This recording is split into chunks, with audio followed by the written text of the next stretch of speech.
Voici un autre enseignement également. Les frères chrétiens viennent nous voir pour dire Jésus est Dieu. Mais c'est grave.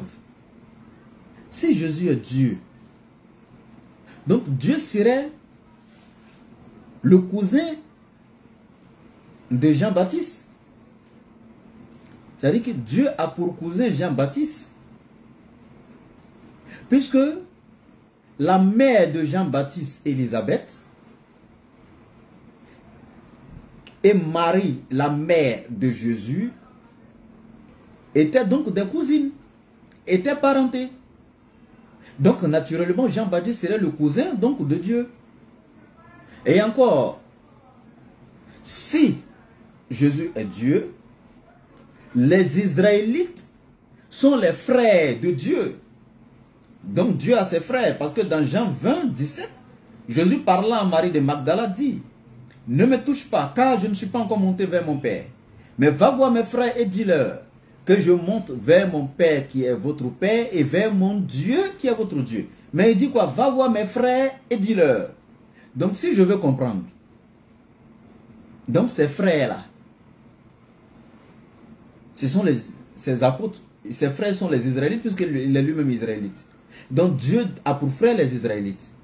Et nous savons que les Israélites, étant frères de Dieu, descendent d'Abraham par Isaac.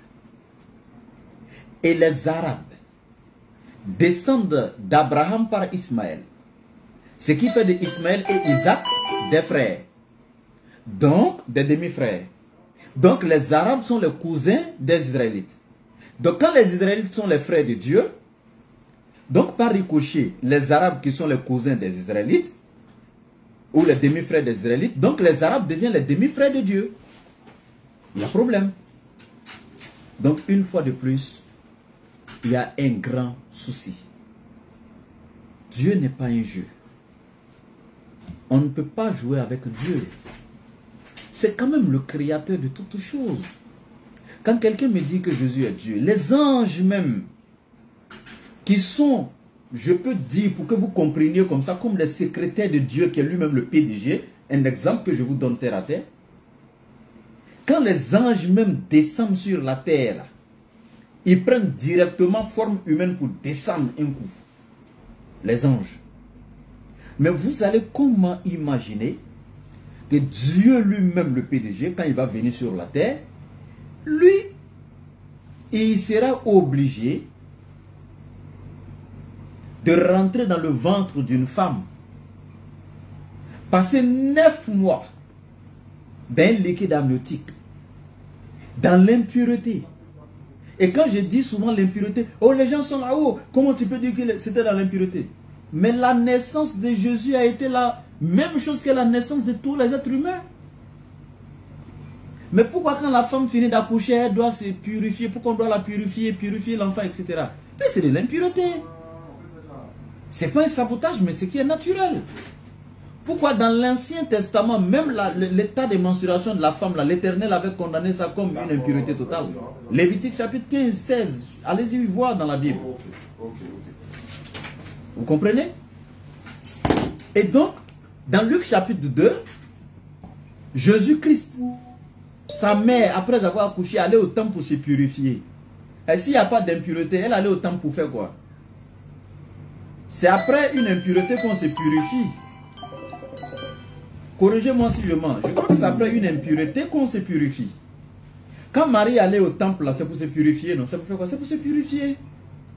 N'est-ce pas?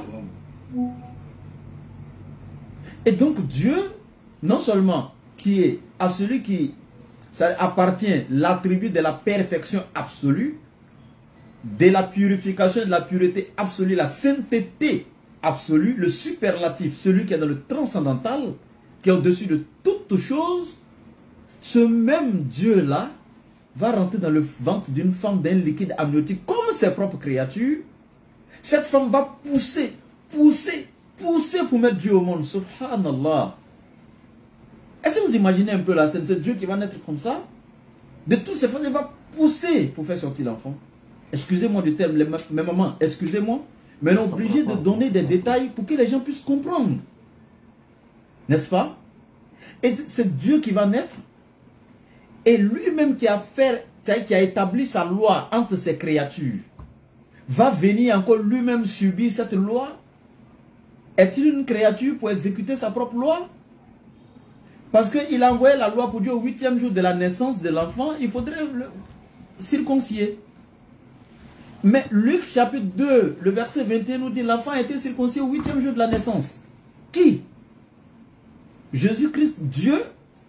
C'est Dieu qui est passé à la circoncision? Non, c'est pas comme ça. Après la circoncision du prétendu Dieu, Luc chapitre 2 nous dit également l'enfant croissait en âge et en sagesse. C'est-à-dire, je suis en train de vous donner quelque chose. Écoutez attentivement, analysez, invitez-les à venir écouter et puis on verra. Vous voyez? Il dit, l'enfant croissait en âge et en sagesse. Attends, Dieu croissait en sagesse.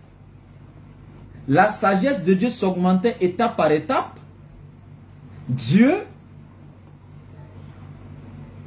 est-ce qu'on voit la chose? Quelqu'un ne viendra pas me dire, non, c'est le corps, on parle du corps, sinon l'esprit qui est dedans. Mais attends, même l'esprit qui est dedans, le corps seul même, sans l'esprit, il n'y a pas le corps ne peut rien faire, lui il est mort. C'est l'esprit qui vivifie le corps.